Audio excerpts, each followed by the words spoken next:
전세 사기 사건이 전국을 뒤흔들고 있습니다.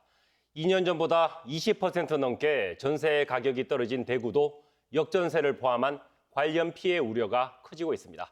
이번 주 티톡은 대구 부동산 정책을 총괄하는 권오환 대구시 도시주택국장과 자세한 얘기 나눠보겠습니다. 국장님 안녕하세요. 네, 안녕하세요. 반갑습니다. 네. 자, 대구 전세시장 현황부터 살펴볼까요? 전국적인 부동산 침체 속에 대구 지역 전세 가격 특히 많이 떨어졌습니다. 네, 우리 시 같은 경우에는 2020년 통계 자료에 따라 살펴볼 경우에는 98만 우리 세대수 중에 약 12%인 12만 세대가 전세에 거주하고 있습니다. 부동산원에 따르면 우리 주택 가격이 2021년 최고점과 대비해서 최근에 약 20%가량 떨어졌습니다. 전세 가격 또한 약 20% 떨어진 것으로 우리는 파악하고 있습니다. 1억 하던 전세 보증금이 평균 8천만 원 정도로 내려갔다 이렇게 보면 될 것 같고요.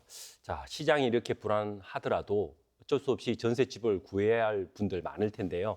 이런 상황에서 내 전세 보증금 지키기 위한 현명한 방법 좀 자세히 설명 좀 부탁드리겠습니다. 네, 계약할 때 가장 기본적인 사항부터 꼼꼼하게 챙겨봐야 할 것으로 그렇게 생각이 되었습니다. 준비한 자료로 간단하게 설명을 드리겠습니다. 자료를 준비해 오셨네요. 네. 먼저 계약을 할 때에 그 전세 가격뿐만 아니라 그 주변의 전세 가격과 매매 가격 등에 대한 주변 시세 파악이 가장 기본적으로 준비되어야 되리라고 생각되었습니다. 또한 등기부 등본을 반드시 확인을 해야 됩니다. 그래서 실소유주가 누구인지 혹은 가등기, 가압류된 사항이 있는지 없는지, 다목권 설정은 어떻게 되어 있는지 등등에 대한 내용을 충분하게 숙지를 하셔야 합니다. 그리고 임대인의 경우 세금이 혹시 체납되어 있는지 등의 여부도 판단하시는데 중요한 기준이 되어질 것으로 생각이 되었습니다. 계약을 할 때는 반드시 공인중개사 사무실에서 그렇게 해야 됩니다. 또한 계약을 할 때는 반드시 임대인과 계약을 해야 됩니다.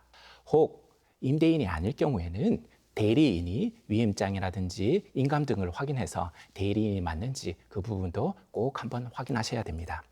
계약이 완료가 되면 반드시 가까운 행정복지센터에 방문하셔서 주택 임대차 신고를 하셔야 됩니다.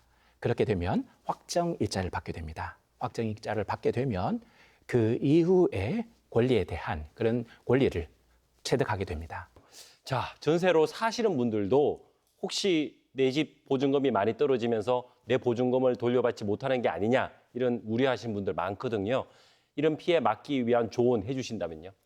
만약 계약 기간이 2분의 1 이상이 남았다면 2분의 1요? 네, 조금 전에 말씀드린 것처럼 허그나 HF에서 반환 보증 보험이 있습니다. 그것을 가입한다면은 안심하고 그렇게 거주할 수 있으리라고 그렇게 생각이 되었습니다. 또한 임대인의 세금 체납 유보라든지 그리고 등기부 등본을 통해 가지고 권리의 관계가 어떻게 변화되었는지 등등을 사전에 확인하신다면 미리 대비하실 수 있으리라고 그렇게 생각이 되었습니다. 전세 보증금이 전 재산이거든요. 서민 피해 없도록 대책 잘 세워주시고요. 오늘 나와 주셔서 감사합니다. 고맙습니다.